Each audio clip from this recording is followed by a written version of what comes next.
तो साथियों हम लोगों ने hero to superhero sheet कल स्टार्ट की थी, जिसके 10 क्वेश्चन हम लोगों ने किए थे। आज स्टार्ट करते हैं 11वें सवाल से। बेसिक्स हम लोग जीरो टू हीरो शीट में कर चुके हैं।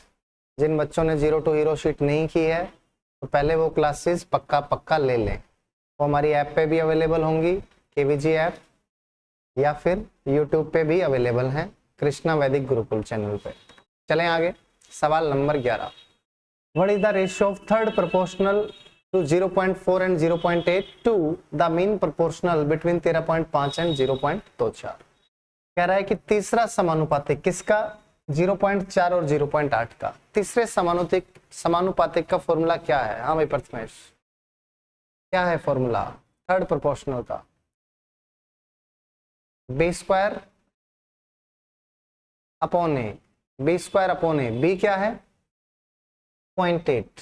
0.8 का square 0.64 upon 0.4। B square upon A हो गया।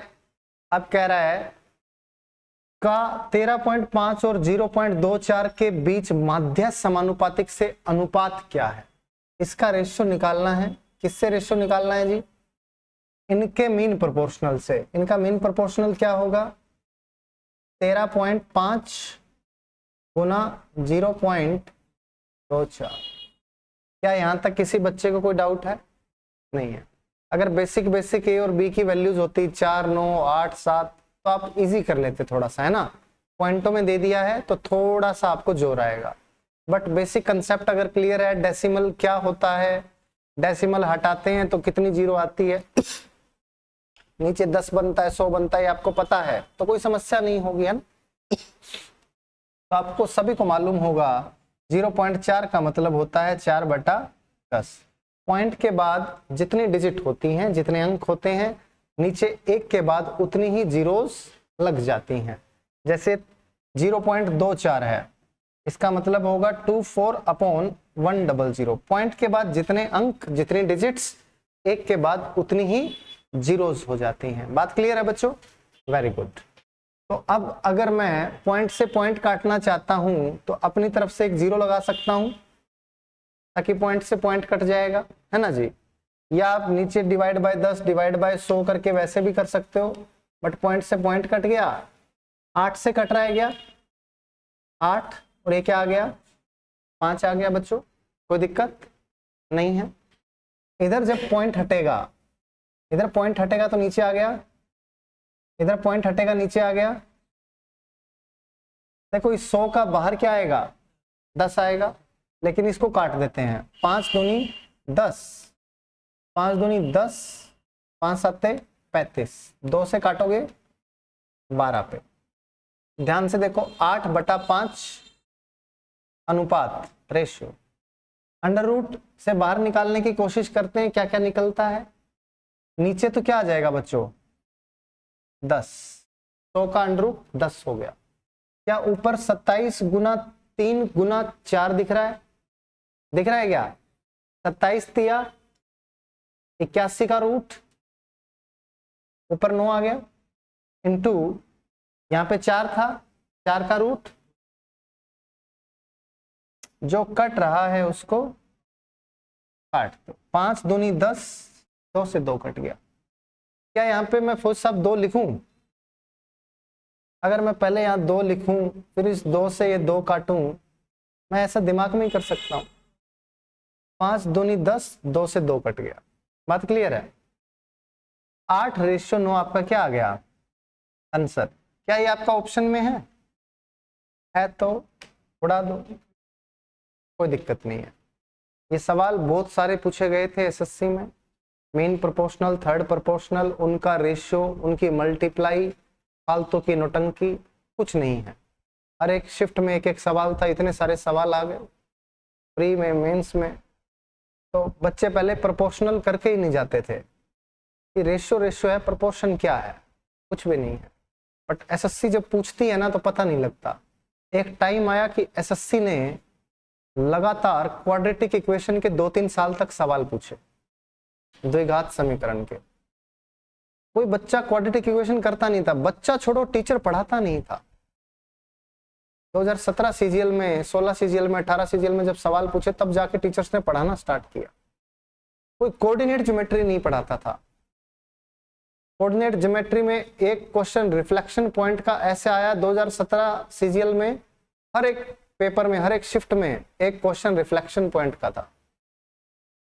पहली, दूसरी, तीसरी शिफ्ट, पांचवी शिफ्ट तक तो बच्चों को पता ही नहीं लगा कि होता क्या है, बट जब फिर टीचर्स ने एनालिसिस करवाया तो सब बच्चों को पता लग गया। अब उनको पता था कि रिफ्लेक्शन पॉइंट आने वाला है और अटके चले गए, गुस्सा नहीं। बाकी आगे की सारी शिफ्ट वाले एडवांटेज ले गए, है ना। इसलिए एसएससी ने एनालिसिस बंद करवाया कि भाई तुम आते ही जैसे ही एक एक सवाल आ जाता है। अब जैसे मैं पेपर दे के आया, मुझे 5, 7, 10 सवाल याद रह गए, किसी और को 5, 7 और रह गए, किसी और को 5, 7 और रह गए, यूं करके 10 बच्चों ने भी 25 के 25 सवाल बना दिए। एक बार 25 सवाल आए, टेलीग्राम ग्रुप पे डले, फेसबुक पे कहीं भी डले, पूरा फैल गया, पेपर पता लग गया। अब बच्चे को पता है कि 25 सवाल अगली शिफ्ट में क्या आने वाले हैं, खाली डेटा डिजिट तो चेंज होगा। बट अभी एसएससी मैथ और रीजनिंग तो ऐसा पूछ रही है कि दिक्कत वाली बात ही नहीं है। अगर आपने बेसिक, मैं कह रहा हूं आपको, अभी हम रेशियो चैप्टर कंप्लीट कर लिया हमने ना, सपोज करो, जैसे ही हमारा कंप्लीट होगा परसेंटेज भी हो जाएगा जब तक आंसर की आएगी। आपको मैं रेशियो और परसेंटेज के क्वेश्चन निकाल के दूंगा अलग अलग। जिस बच्चे ने 0 to हीरो शीट की है ना, वो भी आराम से कर देगा। फिर तुम पता क्या कहोगे, यार काश हमारा पेपर ऐसा आता जो 26 वाले हैं, तो हम तो उड़ा देते इसको। ऐसा ही आएगा। जो पेपर अभी पूछ रहा है ना एसएससी, वो तो बिल्कुल रद्दी है। मैं सपोर्टर नहीं हूं ऐसे पेपर का, ऐसा पेपर नहीं आना चाहिए। मैं तो एडिक्विटी वाले पेपर का सपोर्टर हूँ, जो एडिक्विटी सिलेक्शन फेज में पूछ रहा था, क्योंकि कट ऑफ कम लगेगी भाई। यहाँ पे तुम पेपर देख के तो आप खुश हो जाओगे। एसएससी यही तो कर रही है, आपको खुश करने की कोशिश कर रही है। आपने कहा कि एडिक्विटी पैटर्न आ गया, हम घबराए हुए हैं, ये क्या कर दिया, ये कर दिया, वो कर दिया, टीचर्स ने इसको हवा बना दिया, से निकाल लो, टीसीएस पैटर्न लो, क्या दिक्कत है भाई। पेपर बनाना आज के टाइम में मुश्किल थोड़ी है। आप चैट जीपीटी पे कह दोगे ना, मेरे लिए 100 क्वेश्चन का एक पेपर एसएससी के फॉर्मेट में तैयार करके दो, यूं 5 सेकंड में करके दे देगा। तो 5 सेकंड नहीं, 5 मिनट ले लेगा। तो 25 पेपर, 30 पेपर या 75 पेपर तैयार करना कितना मुश्किल काम है, कुछ नहीं है। एसएससी ने जो भी पेपर बनाए थे उनको रिप्लेस मार दिया। ले भाई, तुम्हारे लिए प्रॉब्लम है कि पेपर मुश्किल होना चाहिए, लो आसान लो। बट फिर क्या होगा, फिर अब अगला हल्ला कब मचेगा। टीचर्स को तो हल्ला करना है, उनको तो भाई है ना, रहना है, फेम नेम सब चाहिए, लाइमलाइट में रहना है, कंटेंट चाहिए। तो वो सीधा पता क्या बोलते हैं, वो जैसे कट ऑफ आएगी 150, वो कट ऑफ पे हल्ला मचाएंगे। कट ऑफ इतना बढ़ा दिया, ये कर दिया, वो कर दिया, फलाना कर दिया, धिक्र कर दिया। अरे भाई तुम सवाल ऐसे पूछ रहे हो, हर बच्चा जो नॉर्मल मैथ पढ़ के जा रहा है, नॉर्मल रीजनिंग पढ़ के जा रहा है, 50 में से 50 करेगा, अगर कोई सिली मिस्टेक नहीं करता है तो। मैथ रीजनिंग 100 में से 100 आने ही तय हैं, 100% तय हैं। मेरे आए थे, बाकी लोगों, मेरे बहुत सारे लोगों को जानता हूं मैं, सबके आए थे, कोई दिक्कत वाली बात ही नहीं होती, क्योंकि पेपर इतना आसान रहता है। इंग्लिश में भी 50 में से 50 आते हैं। इंग्लिश हालांकि कह रहे हैं कि थोड़ा बहुत ठीक पूछ रहा है, बट कोई ज्यादा कुछ ठीक नहीं है। उसके बाद क्या बच गया आपका, जीएस बच गया। जीएस में आपको बिल्कुल बहुत ही भयंकर डिटेल में आपको पढ़ना पड़ेगा। अगर आप खाली प्रीवियस ईयर करके जाते हैं तो बात नहीं बनेगी। अब खाली फैक्ट बेस्ड क्वेश्चन नहीं है कि भाई सीधा कह दिया कि ग्रीन रेवोल्यूशन कब आया था, कौन इसका जन्मदाता था, नहीं। अब कारण पे जा रही है एसएससी, कहीं ना कहीं यूपीएससी वाला मॉडल फॉलो कर रही है, स्टेटमेंट बेस्ड क्वेश्चंस पूछ रही है। तो जिस बच्चे ने बहुत अच्छा डिटेल में पढ़ा होगा वो मार नहीं खाएगा। और आपको जीएस में बहुत ज्यादा नंबर नहीं लाने होते हैं। 50 में से अगर आपके 20, 25, 30 नंबर आ जाते हैं, 25 से ऊपर अच्छे ही अच्छे नंबर हैं। इनफैक्ट 20 से ऊपर भी आपका अच्छा ही नंबर है। अगर वहाँ 140 कर रहे हो मैथ इंग्लिश रीजनिंग आसान पेपर में, यहाँ 20 भी कर रहे हो तो 160 नंबर हैं। 130 कर रहे हो मैथ इंग्लिश रीजनिंग में तो भी 20 कर रहे हो 150 नंबर है। कट ऑफ आराम से क्वालिफाई है। मेंस में भी सेम खेल है। एक्यूरेसी का खेल बढ़ जाता है जब पेपर आसान आता है, सिली मिस्टेक्स का खेल स्टार्ट हो जाता है। वहीं पे पेपर जब मुश्किल होता है तो सिली मिस्टेक्स अगर 1-2 हो भी जाती हैं तो कोई ज़्यादा फर्क नहीं पड़ता है, क्योंकि बाकी बच्चे उसको सही नहीं कर रहे होते हैं, बाकी बच्चे तो कर ही नहीं रहे होते हैं। आप एटलीस्ट ट्राई करके कुछ लिए मिस्टेक करके गलत कर रहे हैं, कोई बात नहीं, 1-2 क्वेश्चन में हो जाएगा, बाकी में तो सही करोगे। तो इसलिए पेपर थोड़ा एवरेज लेवल का आना चाहिए, मॉडरेट लेवल का आना चाहिए, जिसमें 25 में से 15 सवाल ठीक है आपको आसान लगे, जैसे अभी दे रहे हैं 15 सवाल दे दो, कोई बात नहीं है। 5 सवाल थोड़े एवरेज रखो, 5 सवाल थोड़े अच्छे लेवल के रखो, ताकि जो आप लोग 1-1, 2-2 साल से तैयारी कर रहे हो या मेहनत कर रहे हो, आप लोगों का थोड़ा सा भला हो, है ना। आपका मैथ अगर अच्छा हो रहा है तो आपको उसका बेनिफिट मिलना चाहिए। ऐसा नहीं होना चाहिए कि जो बच्चा, मैंने देखा है ऐसा, कई लोगों का इंटरव्यू दे रहे हैं, कोई लड़कियां आ रही हैं, हाँ जी, क्योंकि लड़कियों के आगे माइक लगाते हैं मीडिया वाले, है ना, उनको भी कवरेज चाहिए, लाइमलाइट चाहिए, सब भूखे हैं कवरेज के आज के टाइम। कहते हैं मैडम कैसा हुआ आपका पेपर, कहती बहुत अच्छा हुआ, 85 क्वेश्चन करके आई हूँ। अच्छा, कब से तैयारी कर रहे हैं? बस अभी 3 महीने से। अच्छा, कहाँ से तैयारी की? किसी टीचर से नहीं, खुद सेल्फ स्टडी किया है। मतलब इतना फेंकते हैं कुछ तो लोग, और कुछ तुक्के भी मार के आते हैं, उनसे भी घबराना नहीं है। कुछ लोग, पेपर तो हमेशा बढ़िया होता है ना, कई बार ऐसा होता है कि पेपर कैसा हुआ, ये पेपर तो बहुत अच्छा हुआ है, बस रिजल्ट ही खराब आता है। पेपर का तो कोई इशू ही नहीं है कि कैसा हुआ। तो आप लोगों को कुछ नहीं करना है, आप लोगों को जितना क्लास में करवाया जा रहा है उसको बढ़िया तरह से कर लो, कंसेप्ट अच्छा कर लो। बस मैं ये चाहता हूं कि अगर पेपर थोड़ा सा कभी मुश्किल आ जाए, आप उसके लिए तैयार रहो। कि पेपर सपोज करो एसएससी अगली बार सिलेक्शन फेज वाला जैसा अभी पेपर आया, वो पेपर वहां डाल दे, सीजीएल में डाल दे, और कोई ये ऐसा कहीं नहीं लिखा है कि आसान ही पेपर डालेगी। क्या पता, हो सकता है अगली बार डाल दे, क्या पता हो सकता है सीपीओ में डाल दे, क्या पता हो सकता है किसी और एग्जाम में डाल दे। इसलिए प्रिपेयर फॉर द वर्स्ट, कैसा भी पेपर आ जाए आपको तैयार रहना है। आपको जितना मैं करवा रहा हूँ, एक एक चीज कंसेप्ट से करवा रहा हूँ, सारे फॉर्मूले हम लोग करेंगे, फॉर्मूला बेस्ड चीज है वो फॉर्मूले से करेंगे, कंसेप्ट वाली कंसेप्ट से करेंगे, ऑप्शन से कर सकते हैं ऑप्शन से करेंगे, हर एक तरह से हम सवालों को करने की कोशिश करेंगे। अब आपको प्रैक्टिस करते जाना है, टारगेट यही लेके चलना है कि भाई 50 में से 50 आने चाहिए, चाहे पेपर आसान है, चाहे एवरेज है, चाहे मुश्किल है। वहां पे आपको बिल्कुल भी कॉम्प्रोमाइज नहीं करना है। इंग्लिश, रीजनिंग, मैथ, टोटल आपके 50 में से 50 का टारगेट लेके चलना है। कोई बहुत अच्छा ऐसा है कि भाई मेरे को जीएस में भी लेके चलना है, टारगेट लेके चलो। टारगेट 200 में से 200 लेके चलने में कोई बुराई नहीं है। अगर आपके 200 में से 175-80 आ गए, जो कि पॉसिबल हैं, आ सकते हैं। मेरा एक दोस्त था, उसकी जीएस बहुत अच्छी थी, जीएस में 40 नंबर थे, 187 नंबर आए उसके प्री में, आ सकते हैं, कोई बड़ी बात नहीं है। तो सारा खेल इस चीज का है कि आप मेहनत कितनी कर रहे हैं, आपके अंदर आग कितनी है। तो उस जुनून के साथ लगे रहिए। लाइब्रेरी में जब भी आप बैठते हैं तो आपको सिर्फ यही होना चाहिए कि भाई मेरे को पढ़ाई करनी है, मेरे को बस इतना आइडिया लग गया ना कि भाई पेपर कैसा आ रहा है। अब कुछ बच्चे ऐसे होते हैं जो हर टाइम यूट्यूब देख रहे हैं, खाली देख पढ़ाई का ही रहे हैं, लेकिन एनालिसिस देख रहे हैं, इंटरव्यूज देख रहे हैं कि सर मैं तो इंटरव्यू देख रहा था कि पेपर कैसा आ रहा है, मेरे को थोड़ा आइडिया लग जाए। अरे आइडिया लग तो गया भाई, और कितना आइडिया लेगा? अब क्या तू 26 के 26 तारीख तक आइडिया लेता रहेगा? तो पढ़ेगा कब? एक्चुअल में ये होता है कि हम लोग खो जाते हैं। जो भी कोई एसएससी से रिलेटेड वीडियो आती है, हम एक्साइटेड होते हैं, फिर उसको देखते हैं, फिर देखते चले जाते हैं। हमारे टाइम में क्या होता था, कोई ना कोई पीडीएफ वगैरह आती थी, हम भी एक्साइटेड रहते थे। होना चाहिए, जिस एग्जाम की आप तैयारी कर रहे हैं उससे रिलेटेड सारी इंफॉर्मेशन आपको होनी चाहिए, बट वो इतनी होनी चाहिए कि भाई आपका टाइम वेस्ट थोड़ा सा हो, ज्यादा ना हो। पता लगे कि आप पूरा दिन अगर एनालिसिस में निकाल रहे हैं तो पढ़ाई कब कर रहे हैं, तो आपको पढ़ना ज्यादा जरूरी है। ठीक है, वो जो इंपॉर्टेंट चीजें हैं वो मैं भी आपको बता देता हूँ। जैसे ही पेपर हुआ, मेरे को भी क्यूरियोसिटी थी कि पेपर कैसा आएगा, मैं जाके बच्चों को बताऊंगा, उनको गाइड करूंगा। तो जैसे ही मैंने देखा, मैंने आपको बता दिया, बात खत्म होगी। आपने भी 1-2 वीडियो देख के खत्म कर लिया। अब उसके बाद अगर रोज आप हर एक शिफ्ट का इंटरव्यू देख रहे हो, क्योंकि मीडिया वालों को तो काम ही यही है ना मेरे भाई, वो तो वीडियो बनाए इसलिए रहे कि आप जैसे लोग देखें, उनका चैनल चले और कहीं ना कहीं पैसा बनाने का उनका सोर्स ऑफ इनकम क्रिएट हो। तो आप लोगों को यही नहीं करना है जो बाकी बच्चे कर रहे हैं, क्योंकि यहीं पे ही आप जैसे पेपर पास में होता है, आप अगर गुमराह होने लग जाएंगे तो फिर आप ट्रैक से हट जाते हैं, और ट्रैक से जैसे ही आप हटोगे ना, डेफिनेट सी बात है आपकी जो परफॉर्मेंस है उसमें डिक्रीमेंट होगा ही होगा, वहां पे कमी आएगी ही आएगी। इसलिए पूरा का पूरा दिन आपका आपके टारगेट की तरफ फोकस रह के वहां पे आपको यूटिलाइज करना है। ठीक है, तो क्लास में बैठ के कभी भी आपको ये ध्यान रखना है, लाइब्रेरी में बैठे हो, आपको टाइम वेस्ट नहीं करना है। आपको ये हमेशा मान के चलना है कि मेरा जो टारगेट है वो बहुत ज्यादा क्लोज है, खाली 8-10 महीने, साल बचा है 2026 में, ज़्यादा टाइम नहीं है और अभी मेरा ये टारगेट है कि 6-8 महीने में पूरा का पूरा सिलेबस बढ़िया से रिवाइज कर डालूंगा।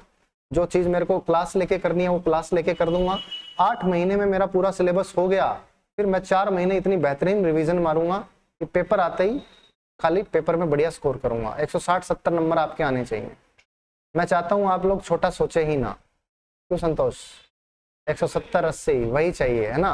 क्योंकि जब वो स्कोर आ रहा होगा ना, तो मैं गारंटी दे रहा हूँ कोई एग्जाम आपका नहीं रुकेगा। आप किसी एग्जाम में घबराएंगे नहीं। उसके लिए तैयारी अभी से स्टार्ट करनी है। जो बच्चा मेरे पास 6 महीने बाद आएगा ना, उसका मैं खाली सिलेबस पूरा करवा पाऊंगा। यू आर लकी वन की 2026 के लिए तैयारी कर रहे हो और बहुत टाइम से तैयारी कर रहे हो। जो 2025 के एंड में आएगा वो भी ये है कि उसका भी टाइम कहीं ना कहीं जा चुका होगा, वो भी तब तक सिलेबस ही कंप्लीट कर रहा होगा। अगर सिलेबस कंप्लीट करके आता है तो हाँ, फिर उस पर बहुत सारा काम किया जा सकता है। नहीं तो फिर वही वाले बच्चे हैं जैसे आप लोग हैं। आप लोग 2025 से जस्ट 4 महीने 6 महीने पहले तैयारी स्टार्ट करते हो, तो ऑब्वियस सी बात है कि आपका 25 का जो टारगेट है वो कहीं ना कहीं रिड्यूस हो जाता है कि भाई अभी तो हम सिलेबस ही पूरा नहीं कर पा रहे हैं, खींच नहीं पा रहे हैं। और आपको बैठना किन के साथ है? जो या तो रिपीटर्स हैं, जो अच्छा खासा पढ़ के बैठे हैं, नौकरी लेके बैठे हैं, दोबारा एग्जाम्स दे रहे हैं, या फिर बढ़िया तैयारी करके बैठे हैं। आपका कंपटीशन उनसे है। तो इसलिए दिन रात आपको मेहनत करनी है और एक भी टाइम आपका जो सेकंड है वो वेस्ट नहीं होना चाहिए, ठीक है? और खुद पे जो कंट्रोल होगा ना आपका बच्चों, वो आपको बहुत ऊपर लेवल तक लेके जाएगा। आप कुछ भी बन सकते हैं। बड़ा सोचना है, खाली ये नहीं कि एक एग्जाम क्लियर कर दिया एसएससी काम खत्म। एसएससी भी क्लियर करेंगे, जिंदगी में कुछ और भी करेंगे, क्योंकि खाली एक सरकारी नौकरी एसएससी सब कुछ नहीं है। आपको यूपीएससी करना चाहते हो, बड़ा सपना लो कि मुझे यूपीएससी करना है, मुझे और कुछ और बड़ा करना है। आप अगर टीचिंग फील्ड में भी आना चाहते हैं तो आपको ये होना चाहिए कि भाई पहले मेरे को कुछ ना कुछ बन के दिखाना है दुनिया को। वैसे ही आप टीचर बन जाओगे तो कोई आपको फॉलो नहीं करेगा, चाहे आप कितना ही अच्छा क्यों ना पढ़ा लें। कोई 1-2 एक्सेप्शन होता है, हाँ 1-2 एक्सेप्शन होते हैं जिनका लक चल जाता है, जिनको प्लेटफॉर्म अच्छा मिल जाता है और कर जाते हैं। लेकिन ज्यादातर लोग जो मार्केट में हैं उन्होंने कुछ ना कुछ करके दिखाया है। चाहे एक बार ही क्यों ना इंस्पेक्टर बने हो, ऑफिसर बने हो, एक बार जरूर बने हैं, ठीक है? तो इसलिए अगर आप इस फील्ड में भी आना चाहते हैं तो आपको कुछ ना कुछ करना होगा, बनना होगा। सपने बड़े लो, बिल्कुल लेने चाहिए, लेकिन उसके लिए मेहनत जो है वो भी उतनी ही ज्यादा होनी चाहिए। चलो आप वापिस आते हैं सवाल नंबर 12 पे। The compound ratio of inverse ratios of the ratios this. करो शाबाश, ट्राई करो।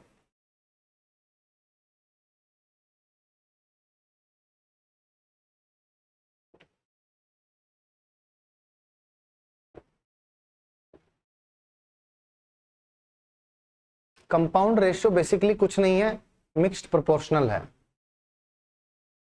मिक्स्ड प्रोपोर्शनल करवाया था ना मैंने, मिश्रित समानुपात, हिंदी में तो लिखा भी है मिश्रित अनुपात। यानी कि आपको वही कंपाउंड रेशियो है, वही मिक्स्ड प्रोपोर्शनल भी है, ठीक है?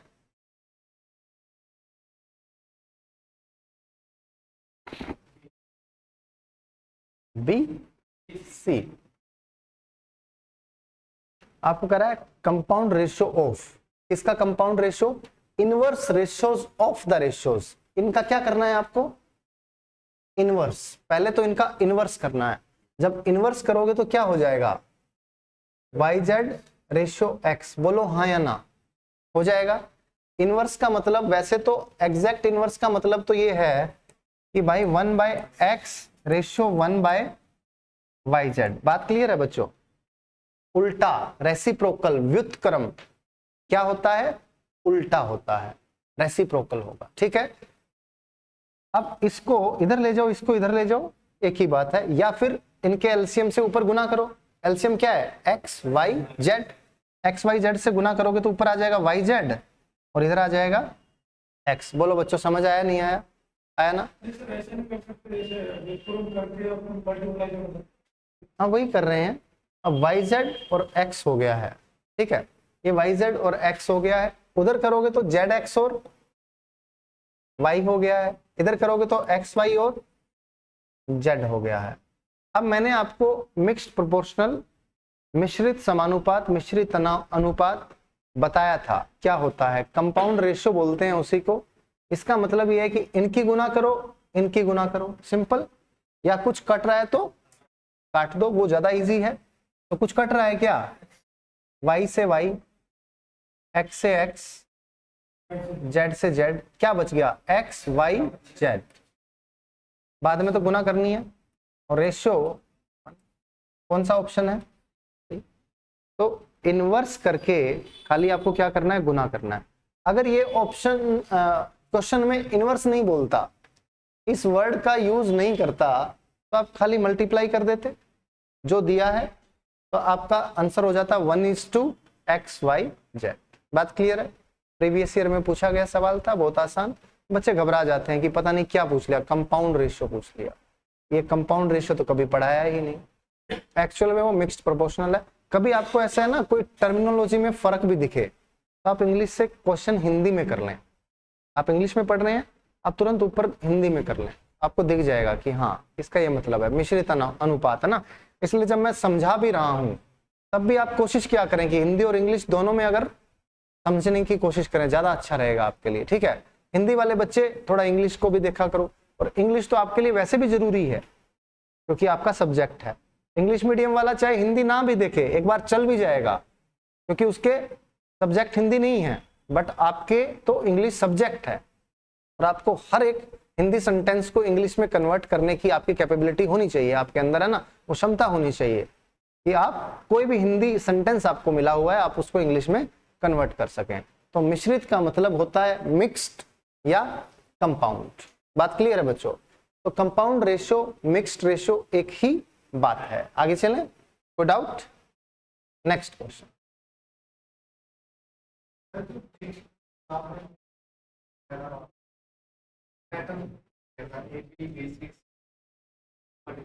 हाँ, यहाँ पे तो ऐसा पैटर्न था नहीं, बट जो दे रखा है वो एक तरह से ABBCCD ही है।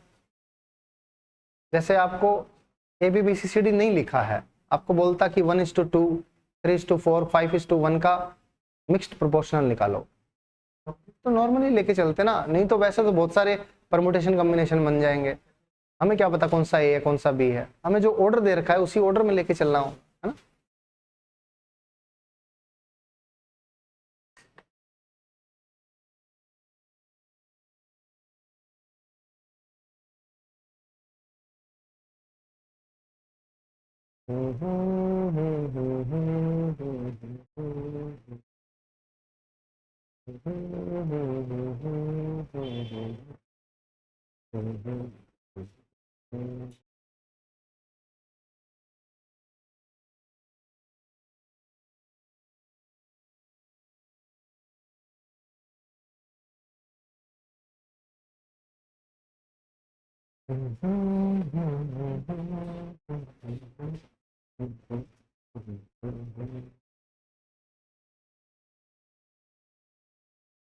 हो गया बच्चों? कर रहे हो? कोई बात नहीं, करो, शाबाश। हिंदी में क्वेश्चन गलत है क्या? एक राशि 4,360 रुपए को ABCD के बीच में 3, 4, 5, 8 के अनुपात में बांटा जाना था, लेकिन ABC और D के बीच में 1/3, 1/4, 1/5, 1/8 के अनुपात में बांटा गया, लेकिन गलती से। ठीक है, गलती में आधा ले आता है, पूरा आता है, पूरा आता है, लेकिन गलती से ABCD के बीच ये वाला रेशियो है ना, ठीक है, 1/3 रेशियो 1/4 रेशियो 1/5 रेशियो 1/8 के अनुपात में बांटा गया।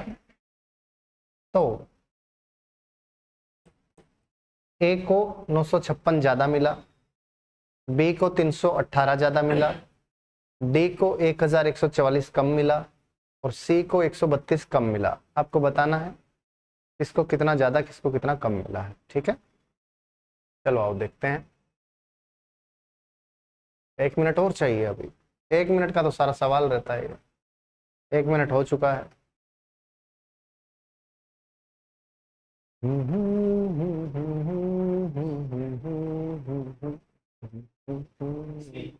सी आ गया, देखते हैं। देखो बच्चों, 4,360 रुपया है। 3, 4, 5, 8 के रेशियो में बांटा जाना था, बांटा नहीं गया है, बांटा जाना था। 3 4 7 5 12, 12 और 8 कितना हो गया? 20। बात क्लियर है? अब आपको मैं दो तरीके से बताता हूं ये सवाल। पहला तरीका देखो, 20 की वैल्यू कितनी होनी चाहिए? 4360। एक की वैल्यू बताओ? 218। 3 की वैल्यू बताओ? 654। 4 की वैल्यू बताओ? 872। 5 की वैल्यू बताओ? 1090। और 8 की वैल्यू बताओ? 1744। बात क्लियर है? ABCD में इतना इतना पैसा बांटा जाना था। It was to be divided in ratio 3458, यानी कि 654 रुपया ए को मिलना था, 872 बी को मिलना था, 1090 सी को मिलना था और 1744 रुपया डी को मिलना था।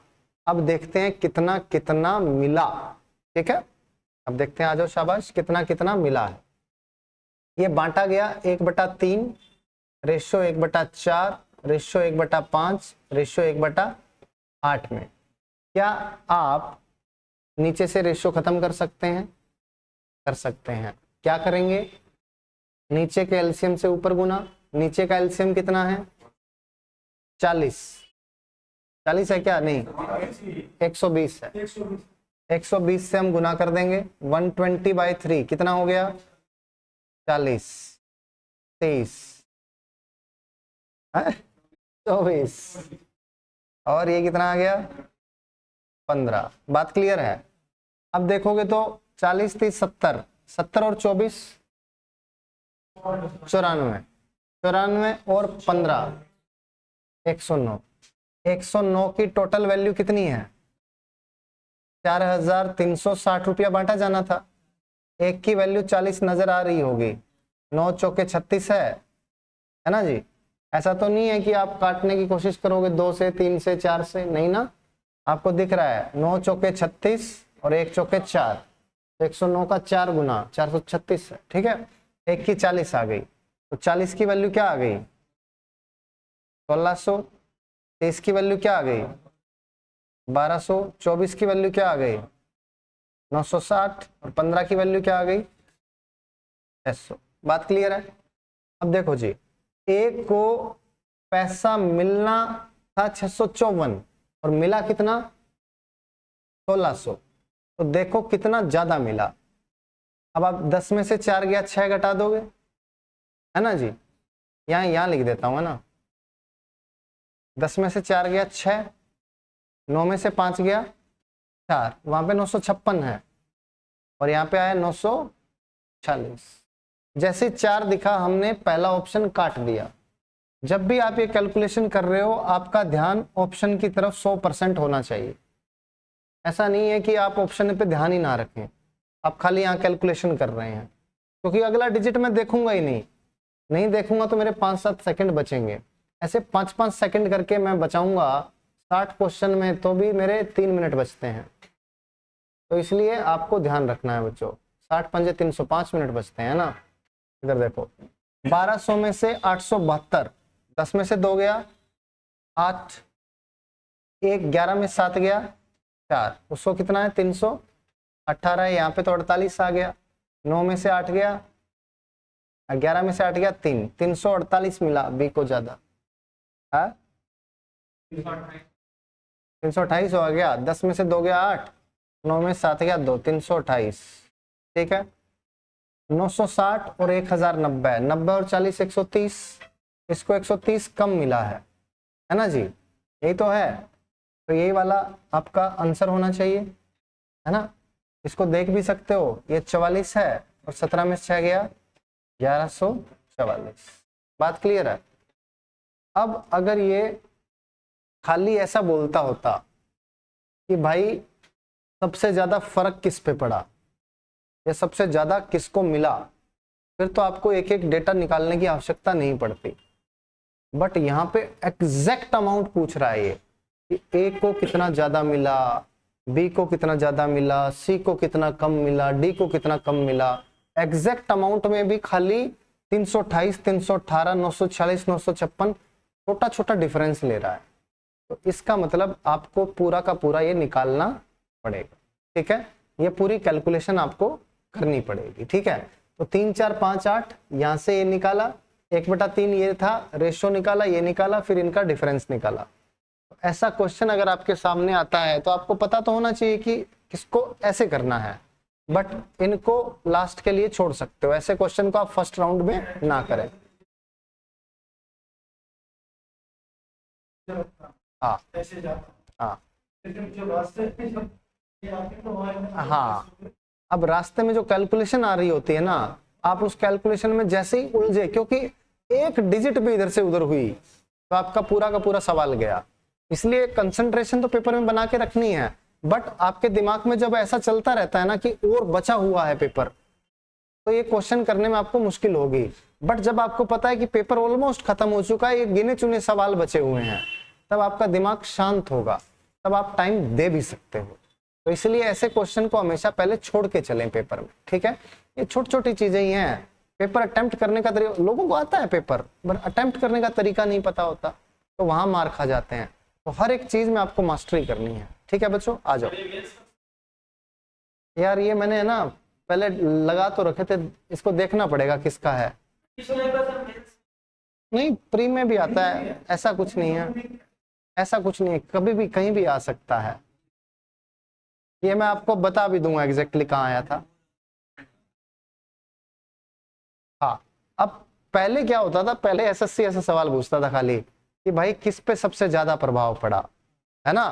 कि जैसे यहाँ पे क्या है, इसको 946 ज्यादा मिला है, हमें दिख रहा है कि भाई इसको ही सबसे ज्यादा मिल रहा है, क्योंकि इसका 3 से 40 हो गया। खाली रेशियो ही देख लेंगे, हमें ये चीजों को निकालने की आवश्यकता ही नहीं है, ना ये निकालना हमें, ना हमें ये सब निकालना है, ये सब कुछ भी नहीं करना है। हमें खाली ये रेशियो और ये रेशियो, ये दिया ही हुआ है, खाली ये सोल्व करना है। आपको दिख रहा है ये 3 से 40 हो रहा है, ये 4 से क्या हो रहा है, 30 हो रहा है। मतलब 3 से 40 बढ़ रहा है तो ज्यादा बढ़ रहा है, 4 से 30 हो रहा है खाली तो कम बढ़ रहा है, और ये 5 से 24 हो रहा है। यानी अगर ये इसका लगभग डबल है तो ये भी तो ज्यादा होना चाहिए था ना जी। और ये 3 से 8 गुना, लगभग 3 गुना है, और ये 40 से 15 हो गया, तो ये तो इन दोनों को तो घाटा ही हो रहा है, इन दोनों को फायदा हो रहा है। ऑब्वियस सी बात है, पैसा तो उतना ही है, किसी को घाटा होगा और किसी को फायदा होगा। तो हम रेशियो से आइडिया लगा सकते हैं कि सबसे ज्यादा बेनिफिट किसको हुआ। तो एसएससी पहले ऐसा सवाल पूछता था कि सबसे ज्यादा बेनिफिट किस इंसान को हुआ, तो आप यहाँ पे कह सकते हैं ए को हुआ है जी, 3 से 40 हो गया रेशियो में, सबसे ज्यादा बेनिफिट इसको हुआ है। पूछ सकते हैं सबसे ज्यादा नुकसान किसको हुआ, तो कह सकते हैं देखो यहाँ पे सबसे कम किसको मिला है 15, और यहाँ सबसे ज्यादा किसको मिल रहा था, डी को 8। जिसको सबसे ज्यादा मिल रहा था उसको सबसे कम मिला है, तो नुकसान सबसे ज्यादा किसको हुआ, डी को। तो आपको रेशियो से ही पहचान में आ रहा है, आपको कोई भी कैलकुलेशन करने की आवश्यकता नहीं पड़ेगी। बट इस क्वेश्चन में क्या कर दिया एसएससी ने कि भाई आपको पर्टिकुलर अमाउंट बताना पड़ेगा कि किसको कितना ज्यादा मिला, किसको कितना कम मिला, और चारों के चारों ऑप्शन बहुत ही क्लोज दे दिए। तो इसका मतलब आपको कैलकुलेशन करनी पड़ेगी। क्या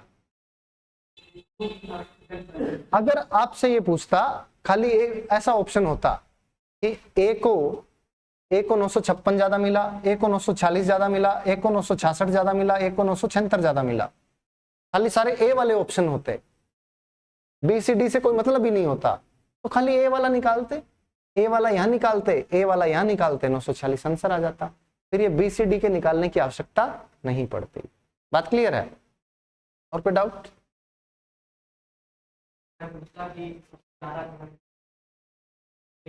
हाँ तो बता तो दिया मैंने, ए को मिला है, खाली रेशो में कैसे पूछेगा, अमाउंट में ही तो पूछेगा, अमाउंट में ही तो मिलेगा पैसा, वो तो इन चारों का रेशियो है, कंपैरिजन है। रेशियो क्या है, कंपैरिजन है, तो पैसा तो अमाउंट में मिलेगा।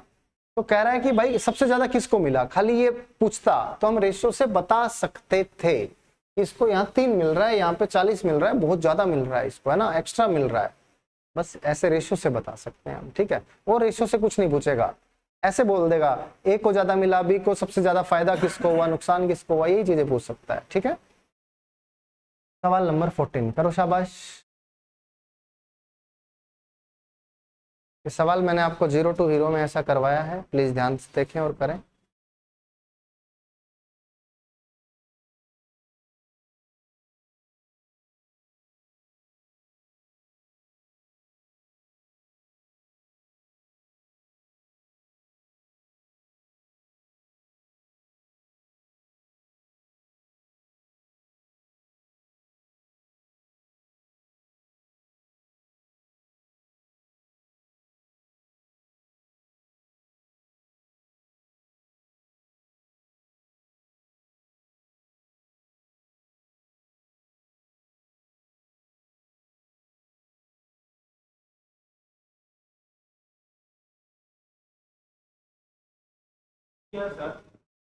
देखते हैं।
सी आ गया। आपको कह रहा है बच्चों कि यदि किसी टिकट की कीमत 8-11 के अनुपात में बढ़ाने पर टिकट का प्राइस 8 से 11 हो गया, ठीक है। पहले कोई टिकट 8 रुपए में बेची जाती थी, आज उसका प्राइस बढ़ा के 11 रुपए कर दिया गया, ठीक है। अब कह रहा है नंबर ऑफ टिकट सोल्ड, पहले 23 लोग टिकट खरीदते थे, आज 21 लोग टिकट खरीदते हैं, है ना जी। पहले 23 लोग आते थे सिनेमा हॉल में और टिकट खरीदते थे, मूवी देखते थे। आज जैसे टिकट का प्राइस बढ़ा, कुछ लोग कहते हैं जी प्राइस बढ़ गया, नहीं नहीं हम नहीं आएंगे। कई कहते हैं नहीं नहीं प्राइस बढ़े तो क्या है, हमें तो एंजॉय करना है, हम तो जाएंगे जी, है ना। तो 21 लोग फिर भी आ गए। अब कह रहा है कि रेवेन्यू, अब रेवेन्यू कैसे कैलकुलेट करेंगे। एक टिकट जितने की है, जितने लोग आए हैं, दोनों की क्या कर देंगे, गुना कर देंगे, सिंपल है। रेशियो कुछ कट तो रहा नहीं था, है ना, नहीं तो काट भी सकते थे। ये आ गया 231, बात क्लियर है। अब कह रहा है कि इफ रेवेन्यू बिफोर इंक्रीज, बढ़ाने से पहले था 36,800, तो what is increase in revenue, कितना बढ़ गया। अब देखो बच्चों, क्या ये बढ़ा हुआ रेवेन्यू पूछ रहा है, बढ़ा हुआ राजस्व नहीं पूछ रहा है।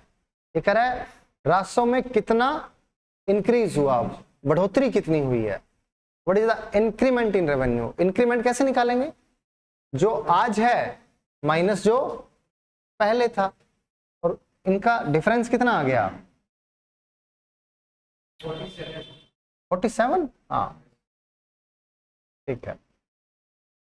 अब आपको 184 की वैल्यू है 36,800 और आपको 47 की वैल्यू निकालनी है। अब आप देख लो यहाँ पे किससे गुना हो रहा है, दो दिख रहा है ना, 2 चौके 8, 18 दूनी 36, 2 से गुना हो रहा है, तो इधर भी 2 से गुना हो जाएगा।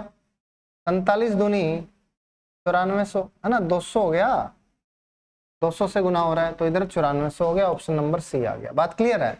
बस यहाँ गलती ये नहीं करनी है कहीं आप 231 की वैल्यू निकाल दो। क्या 231 वाला ऑप्शन में है, वो भी नहीं लग रहा है ना, होना चाहिए था वैसे। 231 वाला ऑप्शन में देता तो कुछ बच्चे वो ऑप्शन मार के आते, क्योंकि चिड़िया की आंख ध्यान से देखते ही नहीं है, पूछा कुछ और है, निशाना कहीं और लगाते हैं, ठीक है। अब इधर देखो, एक यहाँ पे मल्टीप्लीकेशन बताता हूँ आपको। ये मैंने 11 की 21 में गुना की, मैंने सीधा लिख दिया 231, आप कैसे लिखेंगे ध्यान से देखना, शाबाश। जैसे 21 था ना, 21 की 11 में गुना करनी है तो एक को एज इट इज लिख दें, एक एज इट इज आएगा, फिर इन दोनों का जोड़ आएगा, कितना है 3, और फिर ये 2 एज इट इज आ जाएगा। तो ये 11 की गुना आ गई किसमें, 21 में। जैसे मैं आपको एक नंबर और देता हूं 23, तो 3 as it is, 2 3, 2 as it is. बात क्लियर है। तो 11 की गुना किसी भी नंबर में आप करते हैं तो बहुत ही जल्दी हो जाता है। जैसे कि आप अब एक गुना करके बताएंगे, 5 4 गुना 11, बताओ क्या होगा। 5, ठीक है, इधर 4, इधर 9, इधर 5। बात क्लियर है। जैसे एक और बताओ, चलो मजा नहीं आया, एक और आसान सा देता हूं मैं, ज्यादा तुम्हें तकलीफ नहीं दूंगा। 35 गुना 11, 5 385। बात क्लियर है बच्चों, आसान है। एक तो हम करें 11 पंजे 55, 5 कैरी, 11 तिया 33, 33 5 38, एक सीधा 5 8 3। बात क्लियर है, कोई डाउट। और 11 की मल्टीप्लाई बहुत इंपॉर्टेंट है, ज्योमेट्री, ट्रिग्नोमेट्री, मेंसुरेशन, हर जगह यूज होती है। जहां जहां पाई का यूज है, पाई में 22/7 है, 22 में 11 है, तो जहां जहां पाई का यूज होगा वहां वहां 11 की मल्टीप्लाई होगी। और 11 की मल्टीप्लाई बहुत इंपॉर्टेंट है, इसलिए आपको ये ध्यान में रखनी है, यही प्रैक्टिस में लानी भी है। ठीक है, अब आ जाओ। ऐसे लिखा है 7 4 गुना 11, बताओ। 714, 814। मैंने कहा यहां से स्टार्ट करना है, 4 7 और 4। अब 11 तो लिख नहीं सकते, एक कैरी आ गया, हसल आ गई, ठीक है, याद रखना है, एक कैरी। और 7 जो है उसमें एक कैरी जुड़ जाएगा, 7 और 1 8, आंसर आ गया 800। ठीक है, जैसे कि एक और करते हैं, 5 8 गुना 11, बताओ। 638 है ना। 8 8 5 13, 5 1। बात क्लियर है बच्चों। जैसे एक और 3214 इंटू 11, ये सिखाया ही नहीं है, अरे बाप रे स्किप मार दिया। आसान तो है, वही चलेगा, वही लॉजिक चलेगा, और कुछ थोड़ी चलेगा। 4 5 3 5, और ये 3 है, जटिल हो गया, क्या ही दिक्कत है। 1352 इंटू 11 करो, शाबाश।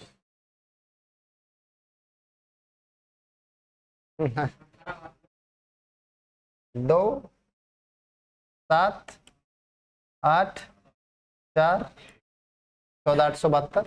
इजी है, क्या ही है जी, कुछ भी नहीं है। चलो ये करके दिखाओ, शाबाश,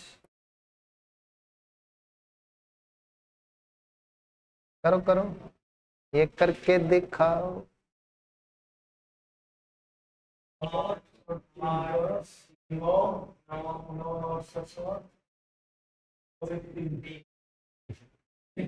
नंबर बताओ अब क्या हुआ 2 3 8 5 17 10 9 ऐसे लगे पड़े हो।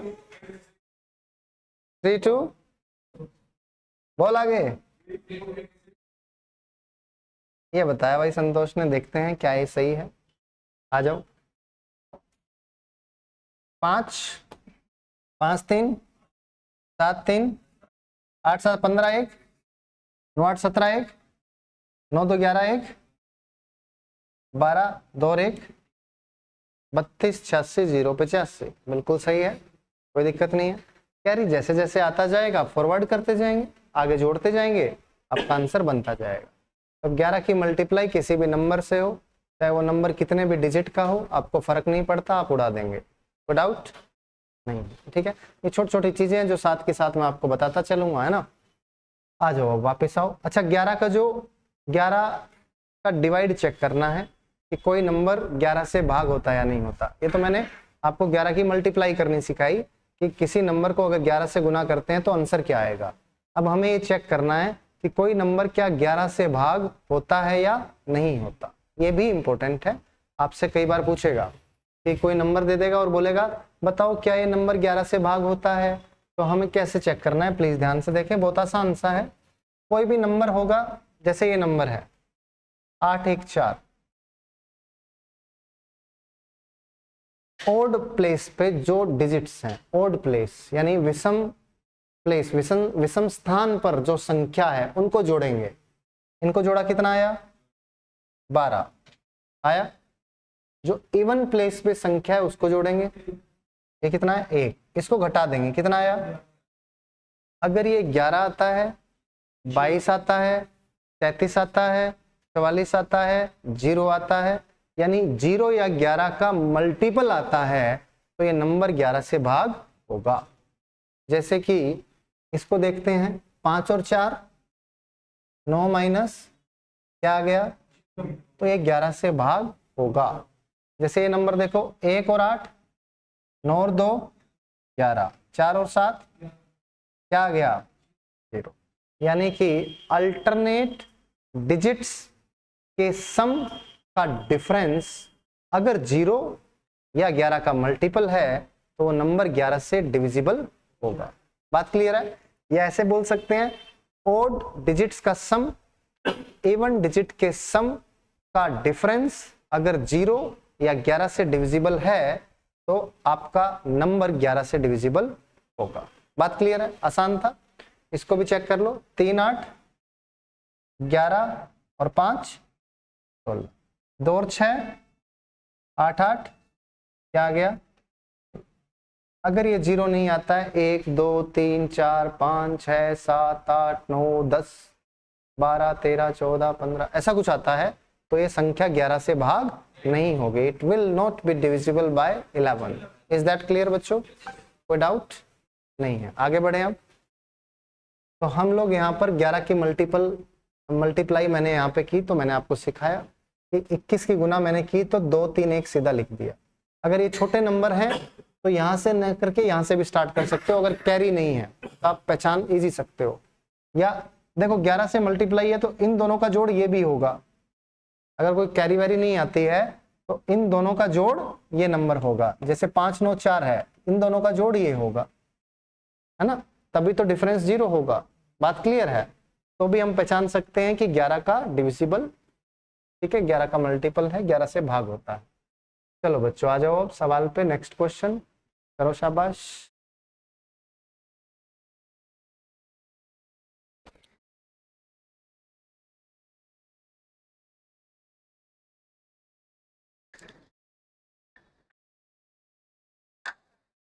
Okay.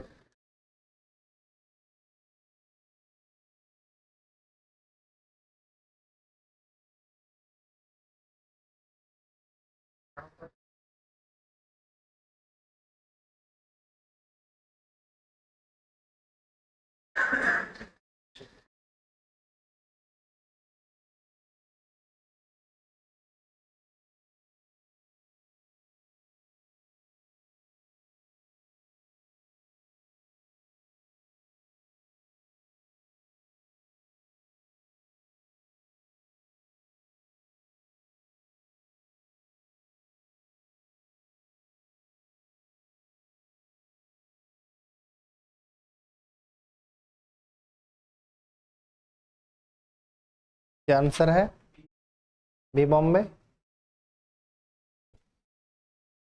तो वही वैसा ही सवाल था बच्चों, रेवेन्यू कलेक्शन का, बिल्कुल आसान था, कोई घबराने वाली बात नहीं है।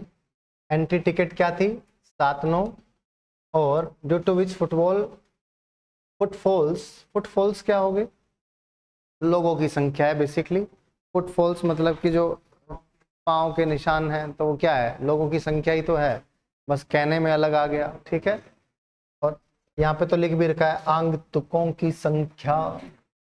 पता है क्या आगंतुकों की संख्या क्या होती है। 91 से कितना हो गया, 99। बात क्लियर है बच्चों? ठीक है। What is the new daily collection if the daily collection before the price hike वो जितना, यानी 91 की वैल्यू आपको दे रखी है 227500।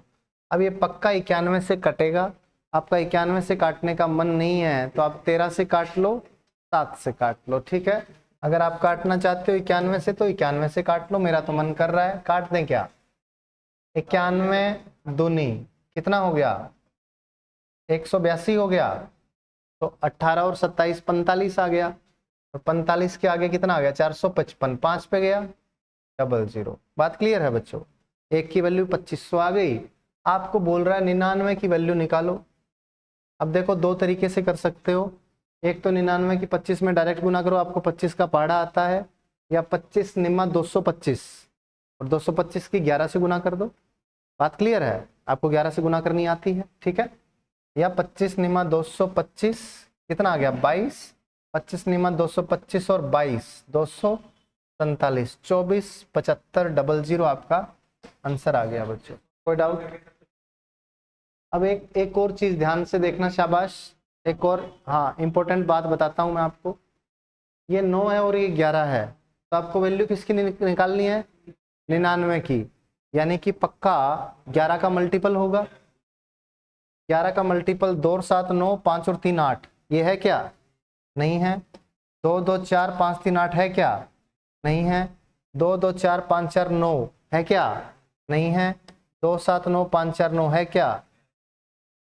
9 का मल्टीपल भी हो सकता है, 11 का भी, है ना? बात क्लियर है? क्योंकि यहाँ पे ना 9 का मल्टीपल है ना 11 का है, इसलिए 9 11 से तो कटेगा नहीं, तो ऑब्वियस सी बात है ये 9 का मल्टीपल भी होगा और 11 का मल्टीपल भी होगा। इजी है, ऑप्शन से भी उड़ा सकते हो। सवाल नंबर 16 पे आ जाओ,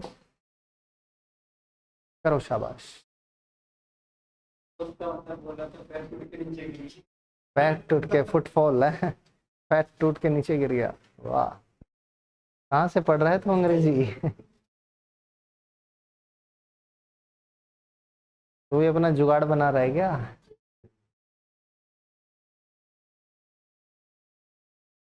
दिख नहीं रहा? कैसी बात कर रहा है?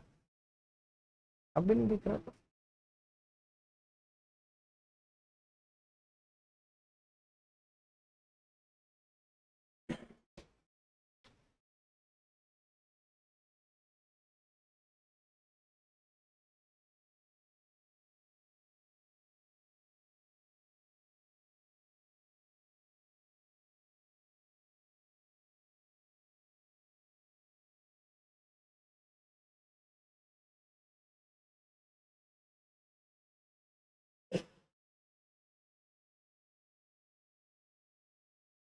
Cost of 4 pens, 6 notebooks, 9 files is rupees 305. Cost of 3 pens, 4 notebooks and 2 files is rupees 145. What is the cost of 5 pens, 8 notebooks and 16 files? भी आया? देखते हैं।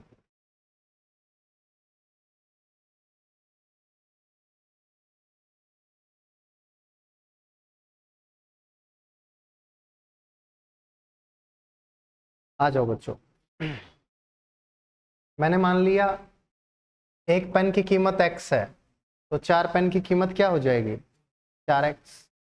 एक नोटबुक की कीमत y है, तो 6 नोटबुक की कितनी हो जाएगी? 6y। एक फाइल की कीमत z है, तो 9 की कितनी हो जाएगी? 9z। और सबकी कीमत का जोड़ कितना है बच्चों? 305 है। आप x की जगह p, n और f भी लिख सकते हो तो भी ठीक है, ABC भी लिख सकते हो, कोई बात नहीं, ठीक है। Cost of 3 pens plus 4 notebooks plus 2 files is equals to 145। देखो बच्चों, यहाँ पे एक इंपॉर्टेंट बात बताता हूँ मैं आपको, ध्यान रखना इस बात को हमेशा। आपके पास वेरिएबल कितने हैं? 3 वेरिएबल, x y z को हम वेरिएबल बोल रहे हैं, ठीक है। ये 3 वेरिएबल हैं और इक्वेशन कितनी है? तो जितने वेरिएबल हैं अगर उतनी ही इक्वेशन है तो सबकी वैल्यू अलग अलग निकाल सकते हैं, x y z की वैल्यू अलग अलग निकाल सकते हैं। जैसे अगर आपके पास ऐसी कोई इक्वेशन होती है 2x + 3y = 6 3x plus 5y is equals to 18। आपको कहे x और y निकालो, तो हम अलजेब्रा में पढ़ेंगे, एलिमिनेशन मेथड से इक्वेशन को सोल्व कर सकते हैं। ठीक है, कैसे करते हैं? इसका 2x है, ये 3x है, तो दोनों का कोफिशिएंट सेम बना लेते हैं। इसको 3 से गुना, इसको 2 से गुना, पूरी को 3 से, पूरी को 2 से, ये 6x बन गया, तो 6x घटाने पर कट जाएगा, y बच जाएगा, y की वैल्यू आ जाएगी, y की वैल्यू किसी भी इक्वेशन में पुट कर देंगे, x की वैल्यू आ जाएगी। बात क्लियर है? जो भी पूछा है आंसर आ जाएगा, या क्योंकि 2 वेरिएबल हैं, 2 इक्वेशन है, सोल्व कर सकते हैं। बट 3 वेरिएबल 3 इक्वेशन, तीनों तो सोल्व कर सकते हैं, बट 3 वेरिएबल 2 इक्वेशन, तो एक्स वाई जेड सबकी अलग अलग वैल्यू हम नहीं बता सकते क्या है। हो सकता है किसी एक वेरिएबल की बता सकते हो अगर दोनों वेरिएबल सेम आ जाए, एक की बता सकते हैं अगर 2 वेरिएबल सेम बन जाए किसी नंबर से मल्टीप्लाई करने से।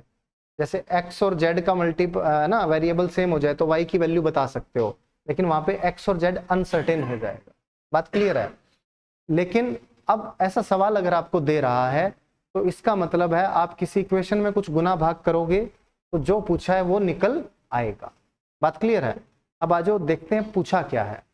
ऐसे सवाल में बहुत इंपॉर्टेंट हो जाता है, पूछा क्या है? 5x plus 8y plus 16z, इसकी वैल्यू निकालनी है। अब देखो बच्चों, आपको बनाना है x का कोफिशिएंट 5।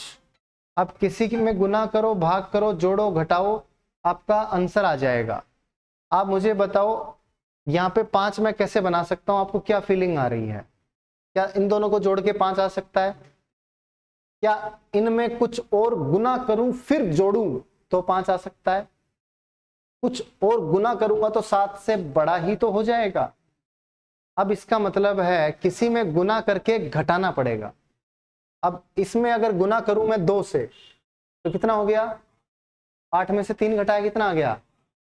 बात बनती दिखाई दे रही है, लेकिन वो सब में बननी चाहिए। 2 छिक्का 12, 12 में से 4 गया, 8 ही था।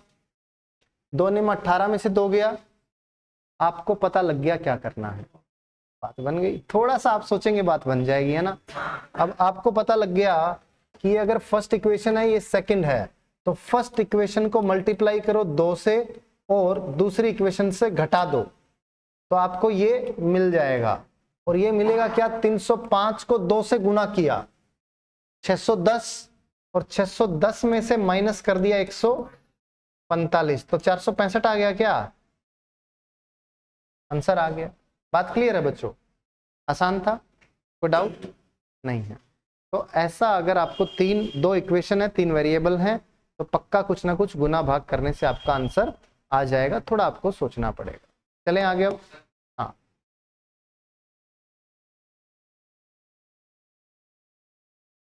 ला ही नहीं सकते, कहां से अपने आप से कहां से लाएगा? जोड़ करने से तीसरी इक्वेशन थोड़ी आ जाएगी कोई। 3 इक्वेशन आ कहां से गया? 3 इक्वेशन होनी चाहिए। यहाँ पे क्या तीसरी इक्वेशन ला सकता है तुम? कट जाएगा, ऑब्वियस सी बात है। अगर इन्हीं को जोड़ भाग करके, गुना भाग करके, अब ये तीसरी इक्वेशन बना तो दी मैंने, ये रही तीसरी इक्वेशन तो हो गई। एक ये, एक ये, एक ये, बट ये इक्वेशन निकली कहां से है? इन दोनों से। तो फिर कुछ नहीं हो पाएगा। जब तू सोल्व करने जाएगा तो आपस में कट पट जाएगा, सोल्व नहीं हो पाएगी। ठीक है, तो 3 अलग अलग इक्वेशन आपके पास होनी चाहिए तो ही बात बनेगी। ठीक है, आ जाओ बच्चों। अब नेक्स्ट क्वेश्चन 17। ऐसा ही है, करो शाबाश। हो सकता है लॉजिक थोड़ा ऊपर नीचे इधर उधर हो रहा हो।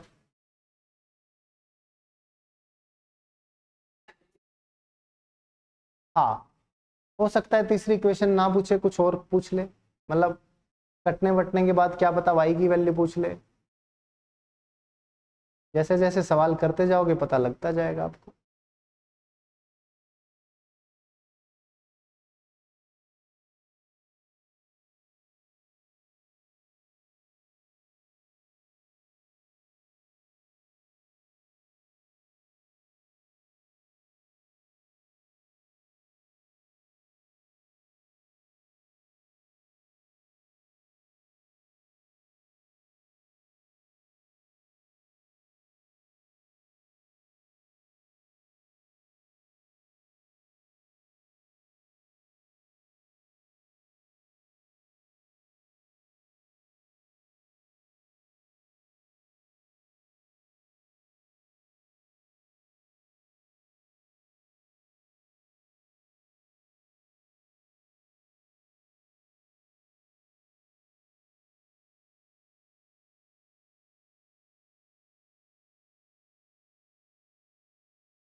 आया क्या?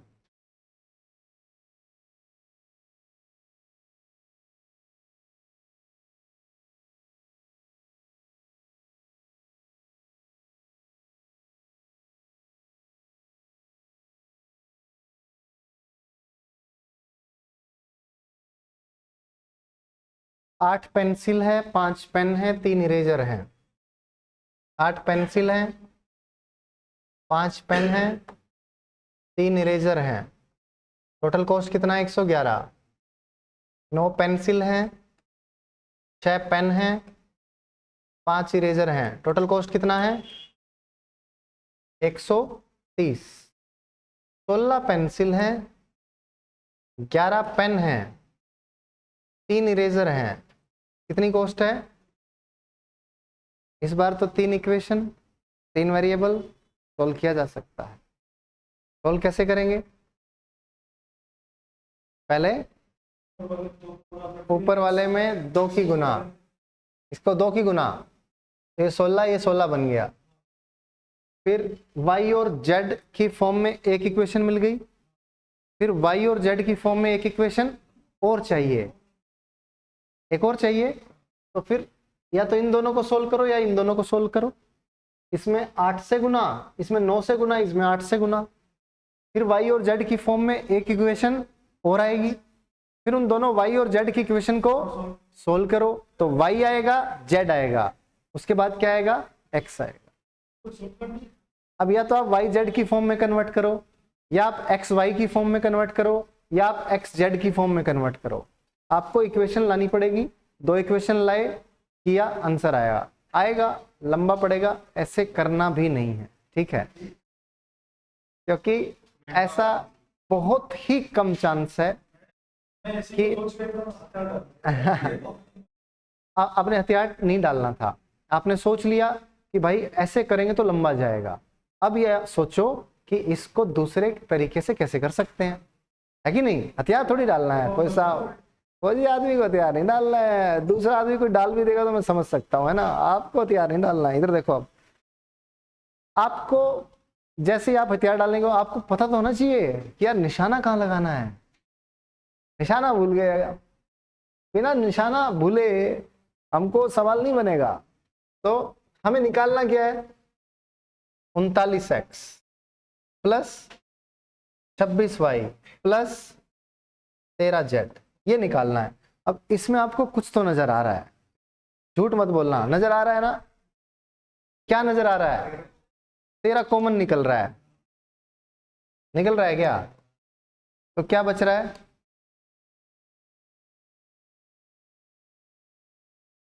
मतलब अगर इसकी वैल्यू मिल जाए तो बात बन जाएगी। आ जाओ देखते हैं। मुझे बताओ, इन तीनों से क्या 3x 2yz बन सकता है? सबसे पहली चीज हमारे दिमाग में क्या आती है? जोड़, तीनों का जोड़। सबसे पहले जोड़ करेंगे। जोड़ करने से अगर बन रहा है तो ठीक है, नहीं कर रहा फिर पहले को गुना, दूसरे को गुना, तीसरे में जोड़ा, ये गुना भाग फिर माइनस करना पड़ता है। 9 8 17, 17 और 16 33x प्लस 6 5 11 11। अब तुम्हें 3 और 2 नजर आ गया? ओहो, खुश हो गए ना कि मजा आ गया। 1 6 4। अब यहां से 11 3x 2y, इतना तक पहुंच गया था। अब मैं गोली मार दूंगा तेरे को। इतना तक पहुंच के तू छोड़ के आ रहा है। 11 से काटोगे 462 है, ठीक है? तो ये 42 आ गया। ये दिख रहा है ना? 4 2 6, तो 4 2 का होगा 42। इसकी वैल्यू 42 है। इसकी वैल्यू क्या है? 42। 13 दूनी 26, 13 चौके 52, 52 और 2 आंसर है। बात क्लियर है? तो वैसे अगर करते हैं एक्स वाई जेड अलग अलग निकालते हैं, पहली बात तो हो सकता है फ्रैक्शन में भी आ जाए। हम तो ये मान के चल रहे हैं क्या पता एक्स वाई जेड की वैल्यू 1 2 3 ऐसा कुछ आ जाए, बट हो सकता है फ्रैक्शन में भी आ जाए, हो सकता है माइनस की फ्रैक्शन भी आ जाए। आंसर तो यही आएगा सोल्व करने के बाद। करूंगा तो हो सकता है 10 मिनट लग जाए, बट आंसर तो पक्का निकाल देंगे। बट ऐसा करना नहीं है, एसएससी इतना टाइम आपका खराब नहीं करवाएगी। और ऐसे सवाल को अगर लॉजिक क्लिक कर गया फिर तो तुरंत कर देना है। लॉजिक क्लिक नहीं कर रहा है पहली बार में, 1 मिनट खराब करो छोड़ दो, 1 मिनट से ज्यादा खराब नहीं करना है। तो लॉजिक अगर मिलना होता है तो पहले ही मिल जाता है। और लॉजिक मिलेगा कैसे आपको पेपर में बैठ के, जब आप प्रैक्टिस करके जाएंगे, आपको पता होगा कि ये लॉजिक लगते हैं, तो आप सवाल कर पाएंगे। वहां लॉजिक काम नहीं किया आपका तो छोड़ो, लास्ट में करो, लास्ट में भी लॉजिक ट्राई करो। लॉजिक नहीं निकल रहा है, आपके पास टाइम है, बाकी सवाल आप कर चुके हैं, तब जाके वो मेथड फॉलो करो जो हम पहले बता रहे थे। बात क्लियर है बच्चों? चलें, रेशियो का कोई यूज नहीं है, बस रेशियो चैप्टर में दे रखे थे ये सवाल, इसलिए डाल दिए हैं, ठीक है। बुक्स वगैरह में रेशियो चैप्टर में दे रखे थे, मैंने कहा चलो ठीक है, कहीं ना कहीं तो करवाने हैं। हालांकि इसको उसमें करवा सकते हैं, अलजेब्रा में डाल दो जहाँ पे इक्वेशन सोल्व करते हैं, वहां भी डाल सकते हैं, वहां भी डाले हुए हैं मैंने ऐसे क्वेश्चंस जहाँ पे हम इसको सीरीज को सोल्व करते हैं, कोई दिक्कत नहीं है। मेनली बेसिकली अपने को क्या करना है, सिलेबस कवर करना है, जो जो चीजें आ रही हैं उनको उड़ाना है। अब होगा क्या, तुम जैसे ही ये चैप्टर में रेशियो करवाऊंगा तुम्हें, तो तुम कहाँ जाओगे, बुक पे, बुक में तुम्हें सवाल मिलेगा, तुम कहोगे यार ये तो करवाया ही नहीं, ये टाइप तो छुड़वा दिया सर ने, है ना।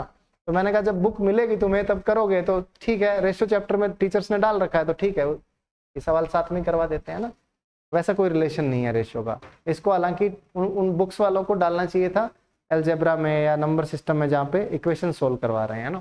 चले आगे, 18 टाइम हो गया, चलो ये आपके लिए होमवर्क है। फिर 18 हो गया, 19 हो गया, 20 हो गया, ये सारे रेशियो के सवाल हैं। आप लोग पॉज करें या टेलीग्राम पे मैंने पूरी पीपीटी डाल दी है, आराम से देख लेना, ठीक है। ये सारे सवाल जितने हो सके उतने करके आना, कोशिश करना, नहीं तो क्लास में तो हम करेंगे, ठीक है बच्चों। चलो मिलते हैं नेक्स्ट क्लास में, तब तक के लिए बाय बाय।